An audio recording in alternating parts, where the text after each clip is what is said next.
And unfortunately, the creative brief is neither in most cases. It is neither creative nor is it brief.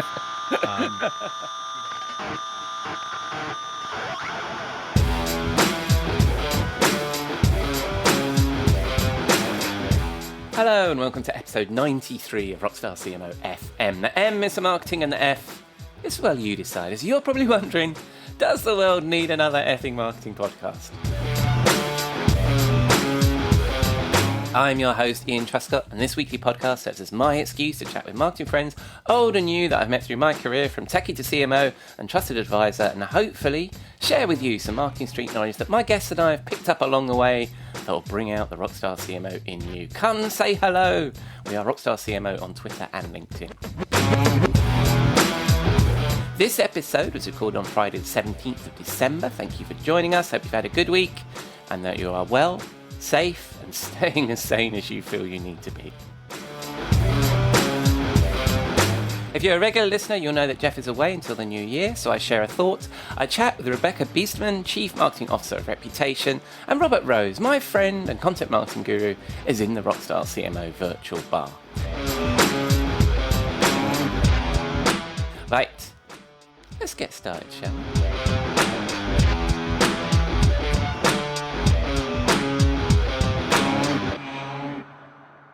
In my culture, this is a time of year of giving and receiving of gifts. And literally just now, as I sat down to prepare this little thought, the doorbell rang and a hamper arrived from a well-known, high-end department store here in the UK. I haven't opened it yet, but I don't think I need to rummage around and find the card, as I strongly suspect it's from my friend Demi, whose performance marketing agency, This Is Digital, I've been a client of at my last 3 gigs, and who I recommend to everyone I think needs his team's expertise. Demi is a lovely bloke, has grown a few businesses. He's a former greengrocer and video store owner back in the day, has grown and sold one agency to the big beast that is McCann, which is where we met. He has grown his agency, This Is Digital, from a few folks and 2 customers, of which I was one, to over 40 people and a similar number of clients in around 4 years, and is now having to be selective of who his excellent and growing team gets to work with. You know from the number of cold email or spam messages in your email or LinkedIn inboxes that the category his agency is in, SEO, PPC and performance marketing in general, is a crowded space. But I can guarantee you that Demi's team are not the spammers in your inbox, because his company has grown organically, as he is about the best customer relationship man I know.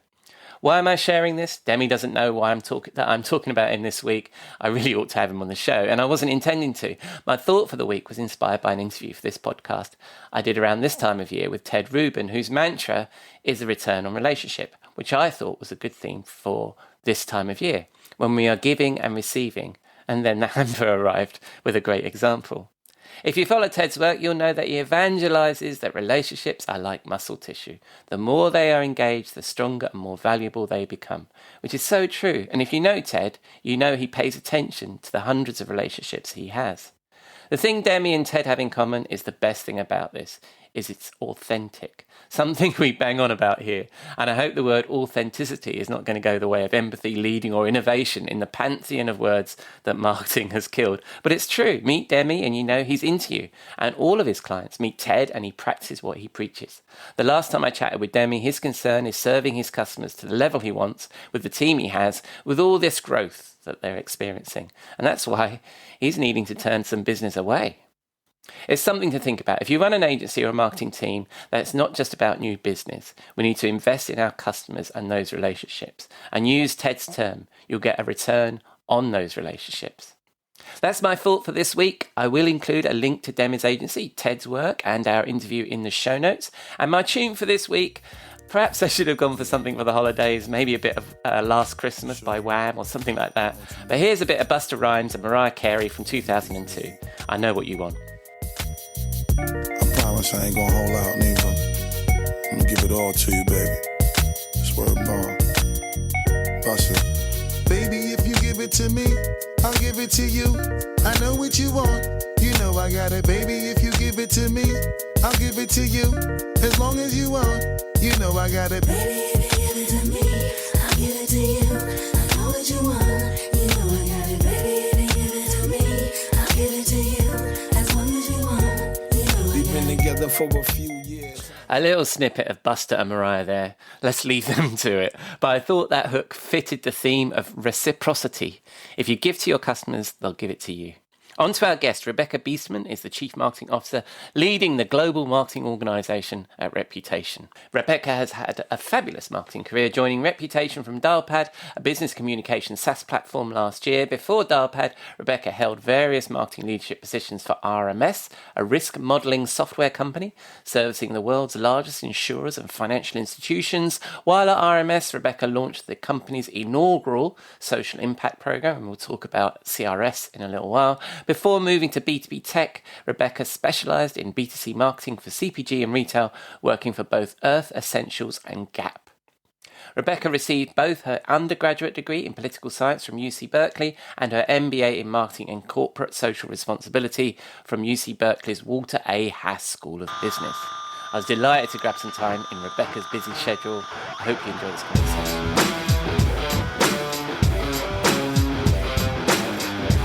Hi, Rebecca. Welcome to Rockstar CMO FM. How are you? Good. How are you doing? I'm doing all right. I'm a little flustered, as we just mentioned. I'm running around a bit this afternoon, but I'm here, which is excellent. Yeah. And for folks that don't know you, Rebecca, tell us a little bit about yourself. Sure. I'm Rebecca Biestman. I'm the Chief Marketing Officer at a software platform company called Reputation. Mm-hmm. I've spent the last 10 years in high-tech marketing and social impact leadership roles. And then before that, I spent the first 10 years of my career in marketing and social impact roles for retail and CPG companies. Cool. Yeah. B2C, Yeah. B2B. We'll get back to you and your career in a moment, because you've had a great marketing career. But tell us a little bit about Reputation first. It's got a great name for a start. So what does Reputation do? Absolutely. Yeah, as the name suggests, Reputation is a software platform that takes all of a company's feedback that they're getting from public channels like ratings and review sites and social media channels, and combines that with their private feedback that they get, usually in the form of surveys. And our platform basically helps companies understand, learn from, and then grow from all the feedback that they're getting from their customers and their employees to provide a better experience. Yeah, very, very important. And it's weird. Recently, I've had a run of guests that somehow have a connection to Drew Nizer. I had him on the show myself, and it seems to be that everybody I meet now knows Drew. So as I was doing research this, and I listened to his podcast pretty avidly anyway, and I heard your episode where you were talking about how you'd rebranded the company, which is something a lot of us CMOs face, right? It's one of the first things we need to sometimes think about. And I think, was it job number one for you when you started in the role? It was basically job number one. Yeah, it was my third rebrand. And so that was part of the reason why I was brought in. Yeah. Oh, cool. So they brought you in because that was your specialism to do the rebrand. Yeah, they wanted to basically build out a demand gen engine and do a rebrand at the same time. And I had done both of those things before. So yeah, it's a big job. Yeah, exactly. Well, tell us a bit about that process. How do you approach a rebrand? I mean, it's something that I think CMOs get associated with. You know, we come in, we've always got to change the website, we've always got to look at the brand and stuff like that. Why was it important that Reputation rebranded? And then how did you then go through that process? Yeah, sure. I mean, I think the best rebrands are more than just a company deciding to update its logo or its visual identity or even its verbal identity. The best rebrands are really about defining company strategy and positioning within the market. Yeah. So that was really what I came in to do. And most of the work up front, it's really around alignment and figuring out what is the category positioning, what's the vision, what's the mission of the company, and making sure that cross-functionally within an organization you have alignment. And that's really challenging to drive that kind of alignment. And then from there, a lot of the visual and verbal updates that you make to the brand, they kind of flow out of that company strategy piece. Yeah. So that's where we spent a lot of time. And it's a monumental effort, and it really does take the entire company in order to pull it off well. Right. I mean, what made you choose to go in this particular direction with the brand? Was it based on those internal stakeholders you talked about, or was that with talking to the market and to your customers? How did you decide that this was the direction you take? You know, Reputation was a really interesting use case in that they had sort of organically begun to pivot the product roadmap and the direction because our customers course, some of the biggest brands, biggest B2C brands in the world, they were really pulling us to a place where it was all about the customer and employee experience and utilizing the platform in a much more strategic way for our customers. And the brand hadn't really caught up to that. And even internally, there was, I would say, some discrepancy across the teams around how people were thinking about the goals and customer outcomes that we were looking to drive for the market. So it was really about the brand kind of catching up to where the product in the market was already going. That was a of the work we had to do. Right. So the way that you would view it is that the market recognized the new brand almost before you did it, really. Yeah. Absolutely. That's how they thought of you already. Yes. And especially our most strategic customers, they were really pushing the envelope and the boundaries of the value that we could provide for them. And it really uncovered such a broad market opportunity for us. And we realized that we weren't really positioned to go capture it in a meaningful way. Right.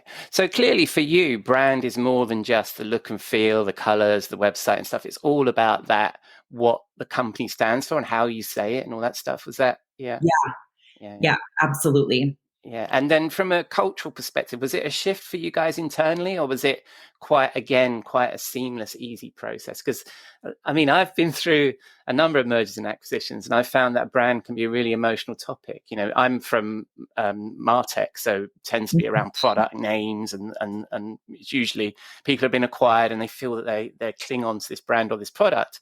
How did you move your actual people through the rebrand? Were they all very comfortable with it, or did they feel that they had an association with the old brand? Or yeah, it's such a good point. And that's part of the reason why I think that internal alignment early on, cross-functionally in the rebrand process, making sure it's not a siloed marketing activity, so important. It's so much more work.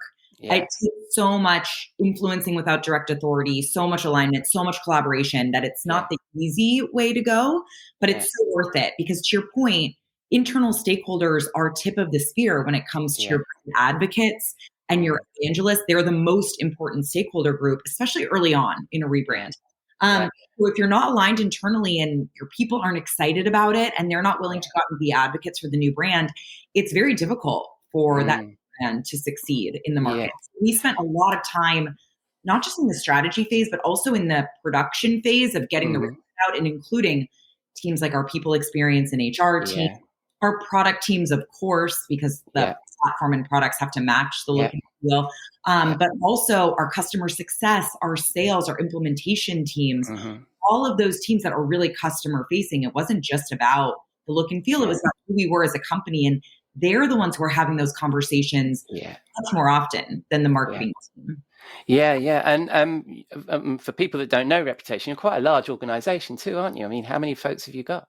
Yeah, I mean, we're under 1,000 employees, but we are growing so rapidly. And we're kind of one of those late stage startups that's in a hyper growth mode. So what's interesting is you have kind of long-standing employees, but you have so many employees that are being brought in every year. To make sure that everybody's on the same page can be a real challenge when you're in that hyper growth. So clearly for you then, brand is also about attracting talent.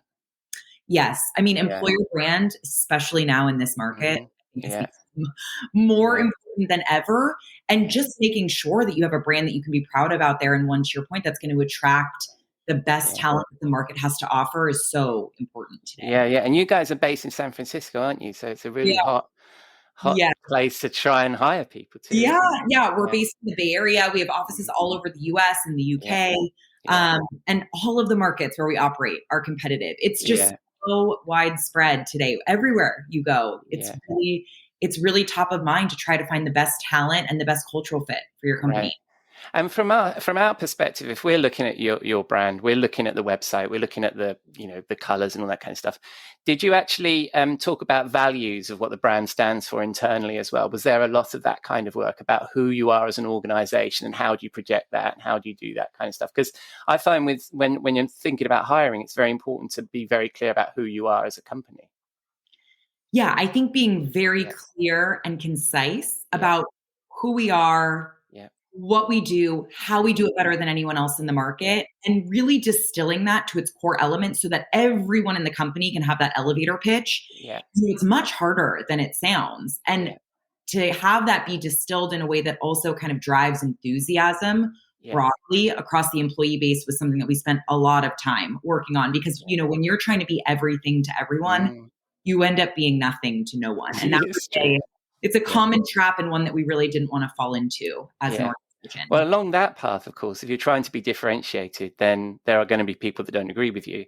And I've worked in organizations where marketing is seen as a little bit separate and a little bit, in their ivory tower, and folks sit on the ground are a little bit cynical of that. How did you break some of that stuff down? How did you, because if you're going to be different, some people are not going to like that. So how did you break that kind of thing down? Yeah, we're a very data-driven marketing organization, and I find that takes a lot of emotion out of arguments when you just present data. And so for us, interviewing customers, being on customer calls, really not sitting in our ivory tower, but understanding how prospective customers, current customers, how analysts within the market view us and view our competitive landscape and view the market.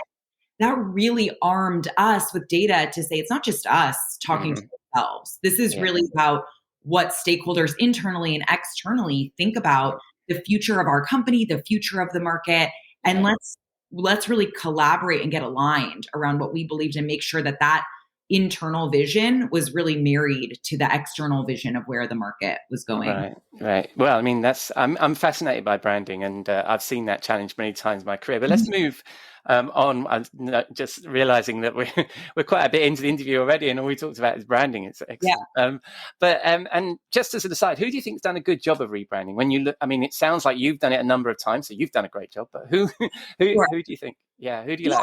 I think B2C brands are just always at the leading edge when it comes to branding and rebranding. And I will say, as a B2B marketer, they do such a better job than we do. I think just generally, and it's such a, when it comes to the brand side, it's a much more kind of interesting business to be in. So there's just been so much. Pfizer, I think, did a pretty good job this year, and they were absolutely under the spotlight.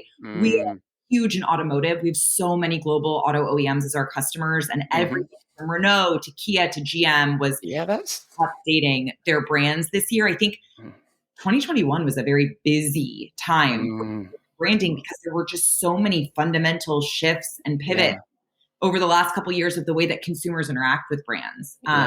Every industry was disrupted because of what's gone on the last couple. Yeah, and the nature of the business that you're in gives you that unique perspective, doesn't it? I am going to move off the topic of branding, but did that actually? I'm just fascinated by the process you went through. Did that actually kind of put pressure on you? You're like, well, we know a lot about reputation. We know a lot about the importance of brand. We got the data here, the stuff that we've done with our own clients. Did that then give you a huge amount of either insight or kind of like overwhelming amount of data about what you needed to consider? Well, we use our own tool for our company. Our platform is all about figuring out what people think about us, what people think about the market that we're in. So we have a ton of data to go through, just using our own products to figure out, what do people think of the customer experience management market? What are people thinking about our core personas? What are they talking about? So yes, I'd say that there was a lot of pressure on us to get it right. And really, it's because, to your point, we have the data at our fingertips, what our company does. And so it was all about, like, how are we using the data that we have in our own products effectively to steer our companies? Like being your own best case study, isn't it? If you get it wrong, then how can you help us? I see what you mean.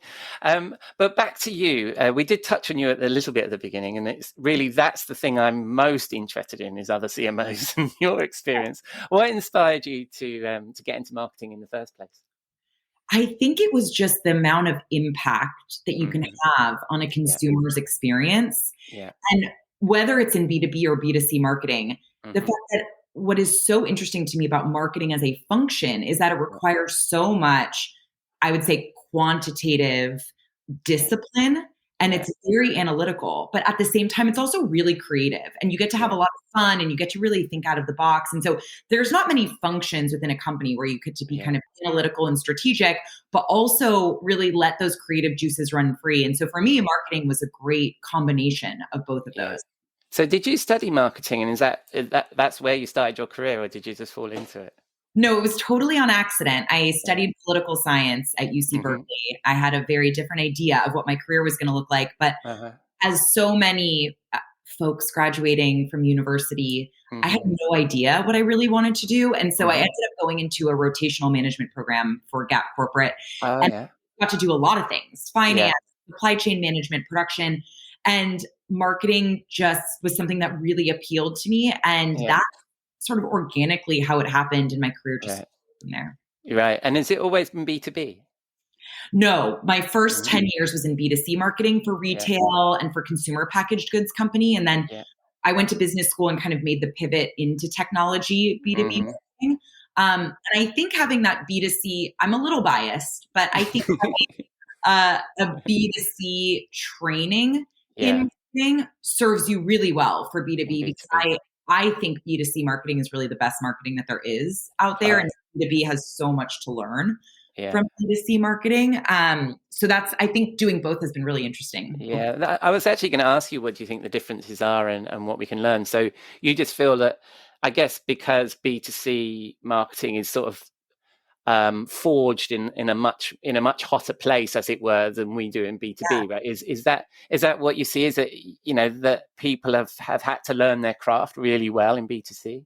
Yeah, and I think B2B marketing I think they're basically merging Yeah. into one. I think where there used to be much more of a bifurcation between the Mm-hmm. two, I think that there's so many, I mean, in B2C marketing, the margin for error across Yeah. every function is just so razor thin because Yeah. everything Yeah. you do is Yeah. out publicly in the market. Yeah. Whereas in B2B marketing, you tend to get a little bit more leeway. Yeah. But I think that the best B2B brands are taking on so much of that kind of discipline and also Mm-hmm. creativity that B2C Yeah. brands have exhibited because the B2B marketplace is becoming just as crowded as Indeed. B2C has been for decades and Yeah. decades. Yeah. So it's a forcing function of the market itself. Yeah, yeah. Well, we have an audience. I talk to a lot of B2B marketers. What's the top thing, do you think, that B2B needs to learn from B2C and learn quick? Which is the thing you think that we really need to get on top of? Yeah, I think it's all about empathy and Yeah, really focusing on customer outcomes. yeah, And like I said, I think B2B is going there and going there really mm, quickly, but yeah, that's always been what yeah, B2C has been focused on because that yeah, end consumer experience is so much more transparent yeah, than the B2B buying cycle and kind of the B2B customer outcomes. yeah, And so they're coming together and it's all happening. That convergence point is happening yeah, really quickly in the market. And I think the last couple of years have speeded that up really for yeah. everybody having to be on your best kind of True, game and true. sharpest skills. But Yeah, yeah. I mean, the converging trends, isn't it? One of them being that people are consuming a lot more content before they make a decision. So yeah, it's a lot more of a digital play than it used to be, and as you say, the market's becoming crowded, and our consumers are educated on B2C marketing, and they're expecting that yeah, level of expertise, of, I don't know, professionalism, engagement, whatever it is, slickness, yeah. I think whatever. Yeah, expectations across all buyers, yeah, consumer B2B buyers are higher yeah, than ever. And it yeah, just means that the marketing teams have to be their best selves every yeah, day. It's getting yeah. more and more competitive out there. Yeah, yeah, absolutely, absolutely. And also, learning a little bit about your career. I know that CSR, corporate social responsibility, has been an important part of your work, and it's something I've worked on as a CMO, as an advisor before with clients. From your perspective, why do you think that's so important, and how does it inform what you do as a CMO every day? I think understanding your brand promise and how your company can impact not just your bottom line, but also kind of the greater communities out there. Yeah, It's just essential for any company that wants to be built to last today. That right. is my perception. And there's such an overlap between brand, business development, social impact. They're Yeah, all kind of swarming around in the same pool. And the companies that do it well are the hmm, companies where CSR and social impact isn't off to the side and kind of yeah, a segregated siloed function. It's the companies where that is really right. ingrained into Yeah, the core mission, values, activities of the company. And I think that's where, we're going to start to see mm, more and more of a shift for CSR and hmm, social impact. And there are companies that do it really well today. And I think it's just going to become the expectation yeah, from consumers out there, especially in this next generation of consumers who don't see yeah. those things as decoupled, but as like a core component of businesses that they want to support. Yeah, and there's It's a delicate balance, though, isn't it? Because it can be seen as, you've had greenwashing and woke washing and all that kind of stuff, isn't it? It needs to be something that's done incredibly authentically, doesn't it? I think authenticity is the key to good social impact programs. And, not every company is a social impact company. So understanding where your company fits and can actually make a meaningful impact, again, organically, with a lot of authenticity, are those where it's not just a marketing flavor of the week, where it's just to try to promote the social good. It's really about driving meaningful impact. And so sometimes it takes being really thoughtful about it. Yeah. And I mean, I just realized the time. I could talk to you just about this particular topic probably for 20 minutes on its own, because I think this has become so important to organizations. And I think one of the other things is, I think if you can't be authentic about it and you don't have a position, don't do it. Right? Exactly. It's either authentic or nothing. And if you don't believe in what you're saying, people find out, don't they, so quickly? I completely agree. Not every company has to be a mission-driven, social impact-centered company. Right. And that being said, there are a lot of companies that have an opportunity to do it well today who really aren't doing it in a kind of programmatic, thoughtful way. And so, to your point, there's all kinds of companies on that spectrum, and knowing where you fall and being consistent with that is going to mean that whatever you do becomes more meaningful out in the market. Yeah. Well, thank you very much. I've got one more question for you. We have a regular feature, the Rockstar CMO swimming pool, our portal to hell for all the snake oil, BS, and overhyped trends that plague the marketing craft we love. What would you throw into the Rockstar CMO pool? I think it's CMOs as social influencers. And I I love that. I don't know, the expectation or the need for self-promotion, especially across social channels as CMOs, has just become kind of relentless. And it's really about the work that you do and shine. And I think, there are some CMOs who do a great job at being social influencers, but the fact that that's sort of becoming an expectation of our job, and kind of accompanied with how well you're doing at your job, those things need to be like severely decoupled. Yeah, we can't all be Gary Vee, right? Or we don't have to be. Yeah, we don't all have to be. And I think that there's just this, it's an interesting expectation that's coming out of it. There's another topic I could probably do 20 minutes with you on, because I think that's fascinating, because you're absolutely right. I think senior marketers now believe they have to be seen on social as a part of their value to get hired almost, so I think that's really interesting. Yeah. And I think for those, I don't want to say less educated, but for some of the kind of CEOs or boards that are out there looking for CMOs, you're right. Sometimes that is like one of the first things they look for when they think about who they're going to hire. And while that's great, and there are some people who are great at it, the truth is, like, the work should speak for itself. Absolutely. And that can just be, I would say, like an ancillary activity that CMOs do. Well, I can assure you that I'm not running Rockstar CMO to be famous. I'm not trying to be Gary Vee. But what I do want to say is I'm grateful for your time, Rebecca. Thank you very much for joining me on Rockstar CMO. And if people spin the dial on the interwebs, where are they going to find you? Reputation.com. Easy. Yeah, that is easy. And somebody rebranded that. That's amazing. Yeah. Exactly. Well, thank you very much, Rebecca. I know that you're tight for time, and I apologize for taking a couple of minutes extra of your time today. No, not at all. No, it's been great chatting with you. Thank you very much, and I hope to speak to you soon. Thank you very much. Absolutely. Thanks again. Bye.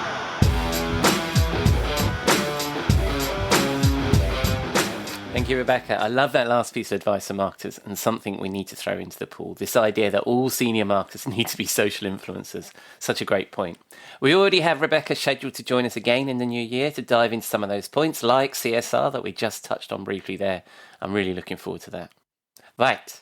It's Friday evening. Time to stop by the Rockstar CMO virtual bar, grab a cocktail with my friend and content marketing guru and chief troublemaker at the Content Advisory, Robert Rose, and find out what's on his mind this week.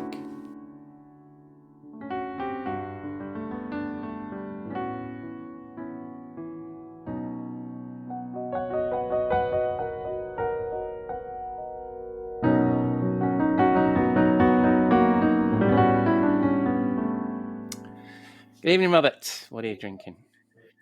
Oh, hello, my friend. It's so nice to see you in the bar. And it's that holiday time, right? We're in the bar. There's what was that? Santa in the corner. Santa's in the corner. They're giving a little bit of a ho ho ho, and Merry Christmas! everybody sitting on his lap, which I think is not so politically correct these days. But there we go. Right? It's all good here in the bar. Good on Santa. You know, Thank you for that. I am very cognizant of the holiday time, and you know, for me, it's all about how do you get to that. You know, do you know the word? I think it's it's not a Dutch word. It's a Danish word, I believe. It's hygge, which is that coziness. Oh, yes. And it's that to me is what Christmas is all about. And how do you get to that coziness, that feeling, which is what's so wonderful about that word, because it's not the cozy place. It's the feeling that you have when you're in the cozy place. Yeah. The Dutch have a similar word as well. I think gezellig or something like that. Yeah. And it doesn't translate to English, is what I was always told. It does not translate to English very well at all, but it's just a lovely word. And I learned about it when I was in Copenhagen. And to me, there is no real other thing to make you feel really cozy on a dark night than mulled wine. And are you a mulled wine fan? Do you know mulled wine? Yes, particularly if it's a Glühwein and somebody splashed some liquor in it and it's on fire and it's in a Munich market. Yeah, well, that's the worst thing to do to it. That's the worst thing to do. I hate when people set stuff on fire of an alcoholic drink, because you're burning off all the alcohol. It's like the stupidest thing I've ever seen. I used to make waiters, when they would come over and I would order a sambuca or something like that, and they would bring it over on fire. I'd say, nope, take it back. You've just burned away everything I wanted about that drink. I'd love to. In any event. Yeah, we've never had sambuca on this show, and I think it's like a guilty pleasure now, because it's not a cool drink, is it? I like a black sambuca sometimes, or a nice sambuca sometimes after dinner. Black bukas. Oh my gosh, black bukas are one of my favorite all-time drinks. Yeah. Only good after a great meal, right? Yeah, absolutely. You have a nice sambuca. Absolutely. Because you get brought up on. You get brought up on that. Tonight we have the mulled wine. Nice. And mulled wine, so the key of a great mulled wine is that you don't go too expensive and you don't go too cheap, right? So you have to, the wine that you use is absolutely the critical part of it. So you want a full-bodied Merlot or a Zinfandel. It's one of the only uses for Merlot, quite frankly. And so a Zinfandel or a Grenache, that's where you want it. And you don't want too expensive, because you don't want that deep, oaky, big flavor. You want something in the middle that will hold the spices, but not overwhelm the spices. And so, and you heat it gently. We've just warmed it up, just again, not burning away any of the alcohol here. And just once it starts to get to steam is exactly where you want to go. And then, of course, the oranges, the cloves, cinnamon, if you like that, and sort of, just mull it up and cook it for a little bit. And then I like to add a little brandy to it. Nice. Just a splash of brandy, just to bring it up and amp it up just a little bit. And you pour that into a lovely glass, and it's just the way to spend a cozy Christmas Eve. Yes, and like you say, there's an end of term feeling that this Friday, isn't there? Just as we're getting ready for the holidays, and that just sounds so nice. And I feel terrible about the fact that I don't have anything to warm any wine with on my desktop bar, or any spices. Or any wine. Yeah. So I'm going to go with something that's going to, that yours didn't have any ice in it, for sure. I'm going to go for something that's decidedly a little bit more summery with, I think that wine and gin have very little in common, although gin has got botanicals in it, which it likes spices. Yeah? Can I say that? Is that? Yeah. I think, I mean, it's neither brandy nor wine nor really anything we're talking about, but that seems to be the theme for the year. So let's. I know, and I do try. And if I carry on with my botanicals theme, then I do have some cucumber tonic water. which is lovely and yes. summery and fresh and not Which is the warming opposite of spice, but that's the most English of spices, I think, is cucumber. The most English of spices, yeah, because it basically tastes of nothing. Right. Well, there we go. Let me give this a go. I don't think I'm going to get the warming feeling, but oh, that's delicious, Robert. That's absolutely delicious. I could drink one of these I every thought you week. might like that, yeah. And what did you call this? That would be mulled wine. Mulled wine. So I'm knocking things over on my desktop bar. When not made with Hendrick's gin and cucumber, yes. Very nice. Thank you very much. And we're experiencing. I'm getting that Dutch word completely wrong, and I hope somebody shouts at me over the internet and tells me how I should have pronounced it, or the Danish word. But we're feeling that coziness that we can't translate. We're drinking these mulled wines. Where would we be? Well, I think there's only one place we can be this week, and that's at one of the Christmas markets somewhere in Europe, somewhere. Mm-hmm. I don't, it almost doesn't matter where, because they're all wonderful. Yeah. Some of my favorites there's one in Stockholm that I absolutely love. Yes. Of course there are many in London, yes. And just really any of the wonderful, Amsterdam, any of the Christmas markets, I think you have to walk around, enjoy all of the different kinds of food and things, and sip on a mulled wine as you walk around. And hopefully it's lightly snowing.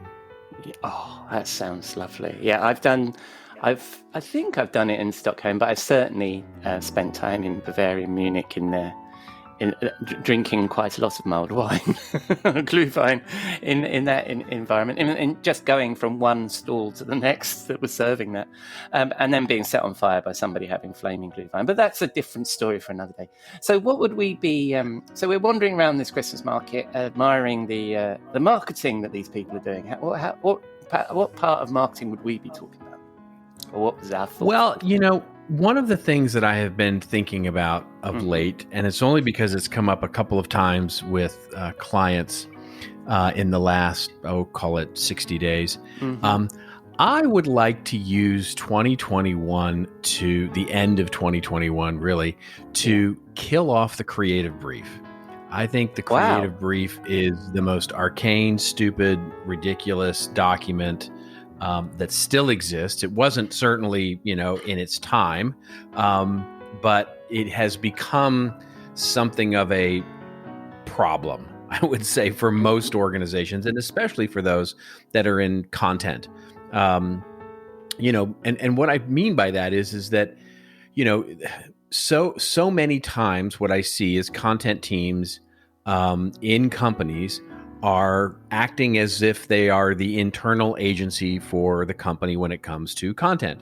And we could rant and rave about why that's not right and what the structure should actually be. But let's just assume that for all pragmatic purposes, that's going to be the way it is for many organizations, is that they are this team, the internal agency, producing content, thought leadership assets, other kinds of content, ebooks, PDFs, all those kinds of things for the broader organization. And the way that they get requests is usually going to arrive in a container called a creative brief, a content brief. And unfortunately, the creative brief is neither in most cases. It is neither creative nor is it brief. I love it. And the whole thing was about, the origin of the creative brief, of course, comes from the 1960s when account planning from agencies was, back in the Mad Men days, was how do you plan for the client's account to account for things like, the strategy, the value propositions, the other elements, and put it all into one document, and then summarize those things into a creative brief to serve as some summary that offers inspiration or guidelines to the advertising creatives who are going to have to create all of those wonderful communications. But of course, as things have become more complex, more channels, more content types, and all those kinds of things, what we haven't really done is evolve the creative brief in any meaningful way. And so what it's become is sort of a bureaucratic Frankenstein, right? Where, first of all, as a tool, it has become relatively useless because now I see all the times from client to agency and agency to client, the creative brief sort of goes back and forth. And when I say client, I mean like the sales and brand team, for example, sending things into the content team, or in many cases, an agency sending things to a client. So the client sends in a brief that says, okay, well, this content should be blue. And then the agency or the internal agency or the content team sends back an edited version of that brief going, no, it should be purple. And so they basically just argue back and forth using this creative brief as kind of a justification, almost like the Supreme Court sending a justification for some opinion. And as soon as you get a majority opinion, well, that's what ends up being sort of, set in stone. And in other cases, and this is often one of the outputs of that is, it's a product of so many stakeholders and so many different content types, so you've got product marketing weighing in, brand teams weighing in, the CMO weighing in, and it becomes this book of corporate guidelines and brand rules and previous examples. And in other words, it basically prevents and mitigates any shred of creativity from going into something new because it's basically just a giant recipe book for what it is you're supposed to produce. And this is, what I was mentioning at the beginning was, 30 or 45 days ago, I was talking with a client who showed me their creative brief that they get. And basically both of those things that I just talked about were true because basically product marketing and sales teams, they would submit their requests for a thought leadership content asset. And in this document that they would get would be all the related products and value propositions, all the competitive research and analysis of the requested keywords for SEO, the required sales messaging. Every creative brief was like 15 pages long. And big surprise, nobody read it. And the interesting thing is that coming to the second point, there was nothing in there to read because most of those elements were either copied and pasted from some previous brief, because you have to have all those fields filled out in order to get it, quote unquote, approved as a content project. And so what clients would do, the sales and product teams, is they would just copy and paste stuff into the text and the form to make sure it met the letter of the law of what needed to be in a creative brief. The content team then used that and they found any mistake and they would send it back. And the reason they were doing that was because that would manage their workflow, right? So they would be able to say, nope, this doesn't meet the letter of the law. You need to resubmit it because that helps them balance their workflow. And so they're both gaming the system as to what they want. And the creative brief was, it's basically this weapon of mass delusion, right? And so what's the answer? Well, my answer is retire the creative brief, full stop. Now, I know that's not terribly possible, right, in most organizations. And so I want to think about if we can start to evolve the creative brief into something different, right? A messaging architecture and moving to a more proactive content strategy is certainly where I'd like to see things go. But in the meantime, how about we make the creative brief meaningful, right? So transform some of all of this stuff, this input from a form, into a conversation. Into something that is part of a process, but that is part of a wonderful conversation that determines what the real value and what we're really trying to do with these assets are. What I find is that those conversations, rather than those forms, are way more creative and, quite frankly, much more brief. So that's where I'm thinking about these days as we sip our mulled wine. I like it, and the other thing about them as well is, I've found is that they can become about tactics. And so to your point about them not being creative, is that somebody is writing this document with the view that they have a tactic in mind or a document in mind and a format and a thing they want made to order. Whereas if you're briefing your creatives, you want their ideas for how to best achieve the thing you're trying to achieve. So the creative brief should be, this is what I'm trying to get done. I want to engage this particular audience.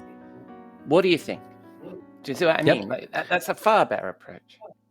It's exactly right. I mean, what ends up happening is the creative brief becomes, I want a hamburger with lettuce, tomato, hold the cheese, hold the pickles, and I want fries with that. And, and that gets to be like this, order to go idea. And it's all about a CYA sort of, I told you that this is what I wanted, and, you didn't deliver against what I wanted. And instead, what you're saying is that it should basically be, give me the tastiest meal that you you have, and I'd like it to contain beef and bread, right? Yeah. And so now you get to create something interesting that is new and different, that meets the objectives of what is trying to get done, but does so in a way that is truly empowering the creative team, or the content team in this case, to be creative and full of content. Yeah, and also it makes their lives nicer, right? Nobody wants to be the short order cook. Like, I love the way that you used your example, as the burger is because then you're turning your content team into short order cooks, and that's soul crushing. Yes, that's exactly right. And you know, the reason I want to retire it, you know, entirely, is because I think rather if we can switch the relationship with the content team and the rest of the organization and move it out of that sort of agency client idea, and instead make content and or the creative team a strategic leading organization. In other words, they're the ones creating a quote unquote creative brief that says, here are the objectives as we see them from sales, from marketing, from brand, from, you know, all of the different areas. And here's what we believe would be the creative expression of those stories. Well, now we're doing something different, right? Now we're creating foundational stories on which we can get creative. We don't need a creative brief for every single asset, because we can create an architecture that says, here's, you know, 4 initiatives that we want to do for the year. Let's architect those things out. And now let's create all the assets underneath them. And other than capturing the absolute, you know, metadata structures that we just need, you don't need a creative brief to sort of instruct, you know, on what kind of hamburger to make. Yeah. But I mean, the problem is a lot of large organizations are kind of fed on a I want to use your analogy, they're fed on a diet of hamburgers. They're expecting hamburgers. It's like it's exactly, you know, because it's just easier, right? Yeah It's easier to think about lots of small things than it is about big things, right? And you know, I've just watched this happen so many times in businesses where, because it's easier to think about lots of small things that I need instead of one big thing, because one, it mitigates risk, right? You know, because, if I'm wrong about that one big thing, then I'm really wrong, you know, rather than being wrong about one small thing. And so there's that tendency for teams to think about, I just need a lot of small things and help me. And small things that you have, you know, all these small things, is ultimately somebody goes, well, let's try and paste them all together and make something big out of it. And then it's, you know, crap, right? You know, instead of saying, hey, let's make one big thing and pull lots of small things apart from it, which doesn't end up being crap. It ends up being much better. It's just easier to make lots of small things out of a big thing than it is to try and make a big thing out of lots of small things. Absolutely. I mean, when you're creating content, the research, right, even if it's a bit of Googling, is where the effort is, isn't it? It's not writing the content. That's the issue. That's exactly right. It's the inspiration. That's excellent. That's excellent as usual, Robert. I very much enjoyed that. But one question on that is, the alternative you're suggesting is a conversation. Where have you seen that work well? Have you seen content teams have that model, or are we stuck with this creative brief until somebody throws it in, I don't know, our Rockstar CMO swimming pool or something? Ultimately, what I find is that it comes to a balance. And, you know, so if you, in the simplest sense, most content teams are, let's call it 90-10 reactive versus proactive, right? So 90% of the stuff that they're doing on a day-to-day basis is reactive to requests coming in from the broader organization, and the creative brief ends up being the mechanism to do that. You know, whether electronic or it's in a PowerPoint or whether it's in a Word doc or whatever it is. And if you can start to shift that balance a bit, where maybe it's 80-20 in the early days, or maybe it's 60-40, or maybe it's 50-50, or maybe you can switch it all the way around, where you start to develop the kind of skill and empowerment in the content team where 60 or 70% of what you're creating is proactive and meets the needs of all of the strategic needs of all of those different groups. And yes, we still need some reactive, because we just, you know, you can't predict everything of what's going to be needed. So 20 or 30% of it is still driven by requests of a creative brief of some kind.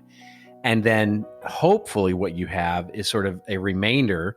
Let's say it's 60, 30, 10, right? 60% proactive content being created strategically, 30% being that which is, reactive or, triage or updates or those kinds of things. And then 10% is saved for those weird, innovative, sort of ideas that we've got that are crazy that we want to newsjack, or real time, those kinds of ideas that are available to us that nobody has time to do when those opportunities arise, because we're too busy trying to serve up more burgers as in the drive-thru. I think you and I talked about this stuff before. I don't know whether we recorded the conversation, but I'm completely with you on this stuff. And Robert, if people want to learn more about some of your thoughts, and I noticed that there's some new content on your website, where are they going to find that? Well, they'll find it at our little hovel on the web, which of course is contentadvisory.net. Splendid. And when they spin the dial on the interwebs and they want to find you, Robert, where will they find you? Well, coming up for the next couple of weeks, they are just not going to find me, because I'm going to check out for a little bit. But normally, when they would look at me. I would love to connect with people on LinkedIn and Twitter are my two primary channels. Excellent. And I'm usually at this point, I ask you if I'm going to see you in the bar next week. And I know I will, because I'm really looking forward to it, because we're going to do something a little bit special for Christmas. Or the holidays, yes. I should say. We have a fun thing planned for sure. Yeah, absolutely. I'm looking forward to recording that with you, Robert. And until then, have a great weekend, and I'll speak to you then. Cheers. Cheers, buddy.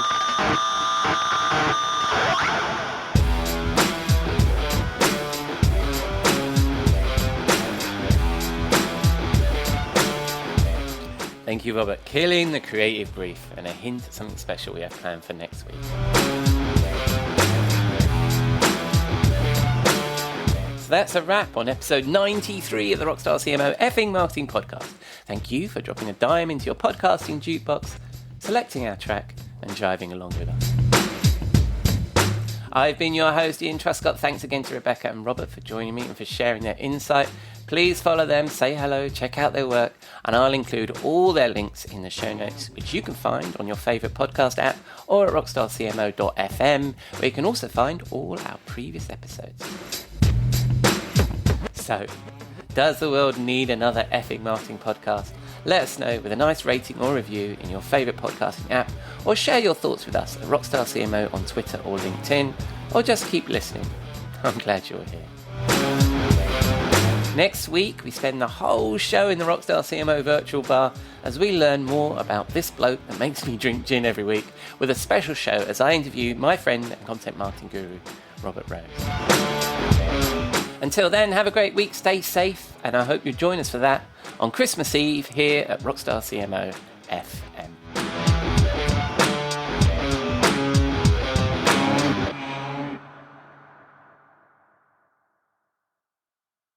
You may know you're listening to this show along the Marketing Podcast Network, but did you know there are other great shows on MPN to help your business?